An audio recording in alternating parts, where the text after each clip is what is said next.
Okay, we're back. And I forgot to do something at the beginning. We could have done some jumping jacks. We could have done a warm up. Oh, that would have been good. That would have been great. Yeah, I already sprinted here. Did you? Yeah, so that was my warm up. I like a little pressure, a little adrenaline. I did a mental sprint. Oh.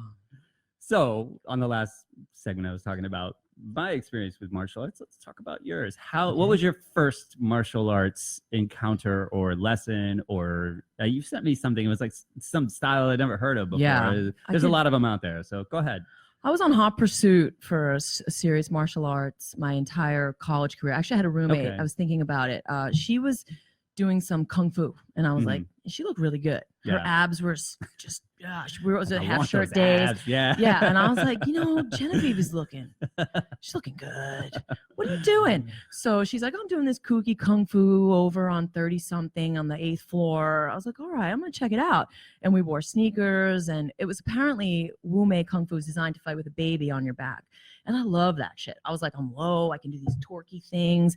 But then, it got weird. He was like giving some of the students lingerie, and things got like very weird. Now we know where the babies came from. Yeah. Well, anyway, I don't even know if that was all rumor, but right. Like reality is that was probably my excuse why I stopped training. I probably was like, yeah, the abs are looking good. I'm ready to do, the Stairmaster. But also, I mean, you're a big advocate of intuition as well. True. You have that if you're like, no, yeah. But if I told myself it was because he was freaky, but maybe if I rewound the tape and really looked at it, I'd be like, oh, it's just flaking out. It's hard. Got a little hard. But then I did that for many years, and no, I'm lying. I did that for like a year off and on. And then sometime later, I started Aikido, and there was an Aikido dojo right by where I lived in Brooklyn under Sensei Hal Learman. I trained with him for a little while, and I really liked it. I just lacked the commitment. He would be like, you're so, you're great. You're physical. He said, but where's your commitment? I was like, I gotta go here and where there. Was it? It was all over the place. It was in Brazil. It was me traveling the world, taking You pictures. Traveled a lot, right? I did a lot of traveling. Basically, from like 20 to 29, I traveled like 3 months out of the year. So I was all about the go. Yeah. And I couldn't really stay committed. And even recently, I ran to somebody. He's like, "Yeah, you're really good. He went to black belt." He's at PS 154, Oh, Rich. Yeah. And he was laughing like, yeah, I remember. Yeah, Rich I remember. Colosino in the house. Hey.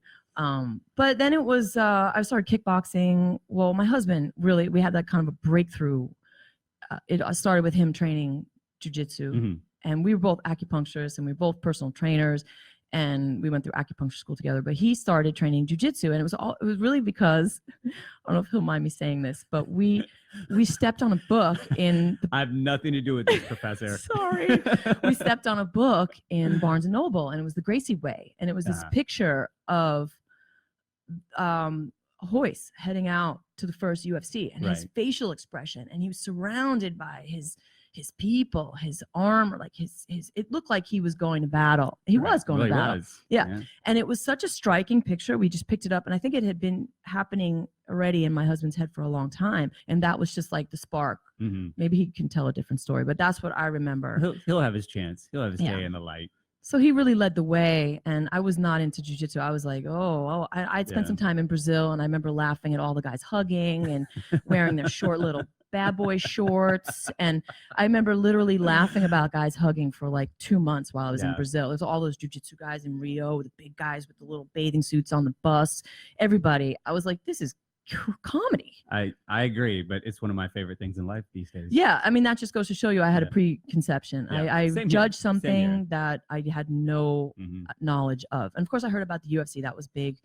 And anyway, so he started training, I went from kickboxing, and then I just started getting over my fear of jiu-jitsu, and then it just took hold, and there you have it. The rest is history. Yeah.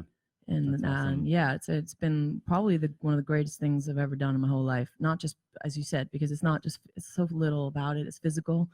So much about it like is the hook. And that was the thing for me that and this is a great thing to discuss. You were kind of the person that introduced added value to me as well in terms of business. I always just thought like, this is my product. I'm selling it. I'm a nice guy. Like, right.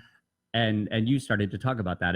And I realized it for me that was the thing was it's physical. Sure. You're going to get in better shape if you do a regular martial arts training, which is great, which we all need. But it was the messages and it was the mentality that came along with it, which is so much bigger than the physical part. It's like, yeah, it's 80%. Apparently, that's what I hear. And I had no clue. And I'm like, wait, I get this for free?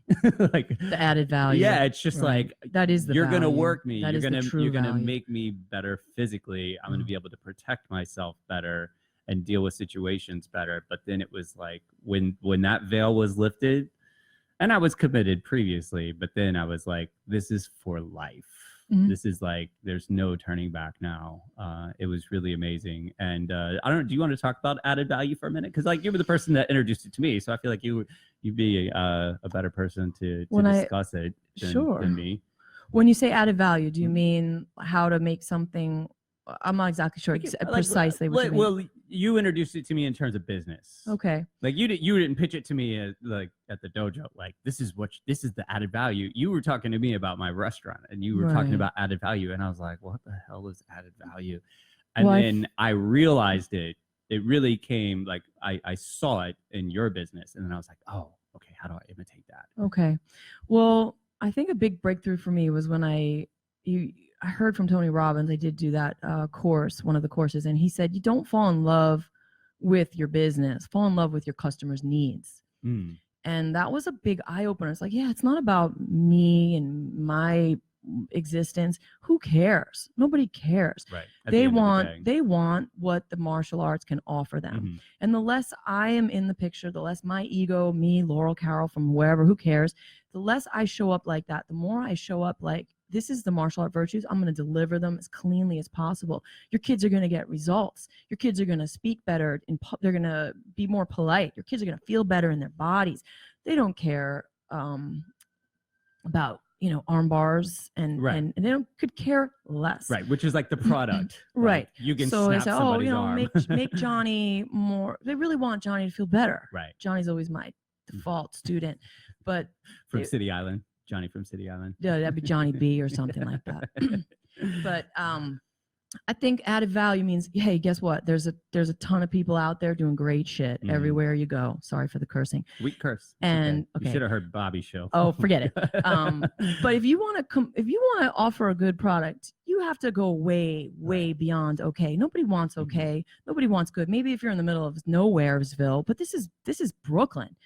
So much talent. Competitive forget so it. Crazy. And not just like Bobo people. I mean really good people. Like world class. Every corner you turn around, you're like, shit. And it just takes one mistake. It sets a cascade. So added value, every interaction is either closer to black belt or you're going away from black belt. And in business, it would be like closer to that person being a dedicated customer of yours to that person's never coming back to your business again. Not necessarily saying in terms of martial, like your business. I think of it as, hey, I'm robbing them the opportunity to get to black belt. I value black belt. It's one of the most valuable things I've ever done in my whole life. Right. So if this interaction went sour and you're off the path and I had something to do with it, like if I don't come from that place, then I'm just selling. I might as well be selling, laundry, like back to the lingerie. I might as well be selling lingerie. This guy had an impact. No, but it's really literally, hey, I know what it's like to get off course. I almost quit multiple times. I'm not going to even hide that. And I saw the juncture. It's like, if I keep going the way I'm going, my little story and all my ideas, I'm going to have no jiu-jitsu. I'm going to have no black belt. My family's going to be like not where it should be. And that value disappears. Like not just. What's the value? I already made this huge investment on brown and purple belt. Well, the just the constant gifts that it gives.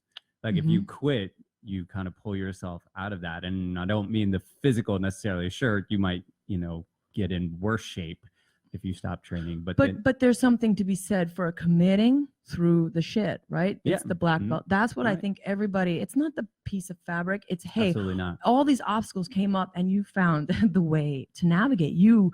So to me, it's like if something goes wrong in a silly email or a transaction, it becomes transactional and not really, if I forget why I'm actually doing this, it doesn't work. Right. It doesn't. And people don't want that. They really want you to connect. They want help. And whether they know it is help or not, it's like you have to always have the value. This is what I'm doing. I'm here to help some people get through some stuff. And the martial arts is a vehicle. You could be doing something else. I did it when I was an acupuncturist. I did it with needles. It is a great framework, though. Mhm. And so it's definitely worked for me. And then that was a great just segue into how, like, basically I ended up sitting in this chair. Was you sent me that Simon Sinek TED Talk, the like historic Simon Sinek TED Talk, where he was breaking down, like he was relating the 3 layers of the brain to like the 3 ways to the why communicate. Yeah. It's the why. If you don't know your why. That was so profound to me. I just remember sitting on the couch and opening that video up and just being like, oh, like, right time, right message, right time. Yeah. And that really set the whole thing off for me. In terms of, and you were saying it earlier, like you're either one step closer to getting your black belt or one step closer to quitting. And I've always found and by the way, I just want to say, I don't mean black belt and you're good and you're done and you're perfect. It's just endless. Black belt and beyond. I have work to do. I'm not saying I've reached some pinnacle or anything. I've just gone through some stuff. Yeah. And I overcame it, and it gives me tremendous confidence. And I want that for people. Right. Just to say, hey, everybody, I did it. Like, and there's a lot more to do. Yeah. It's not done. So I've always found, like, once I started listening to like Simon Sinek and Tony Robbins and Gary Vaynerchuk and people like that. I started to hear the same messages from them and at the dojo. But these guys are like all about business, and you all are about developing yourself. And one of the things that led to, and you were just describing it basically, is like the infinite game. Simon Sinek's concept of the infinite game, where like it's always happening. You pull yourself out, like you basically quit. And he's talking about business, but it's all the same. It's all the same. If you look at everything is the same. How do you behave in business? How do you behave with your family? How do you behave in your other relationships? It should all hang on the same framework, right? And the martial arts is that like really awesome framework for me. That was the thing that really made it. It's a lifestyle, for me. right? Exactly. It permeates. And you can take that art. and you move it to other places, right? So we're gonna take another short break, and when we come back, we're gonna delve into some other really awesome stuff that Professor Laurel has done with her time recently. We'll be back in just a few minutes. You're listening to the Entrepreneurial Web.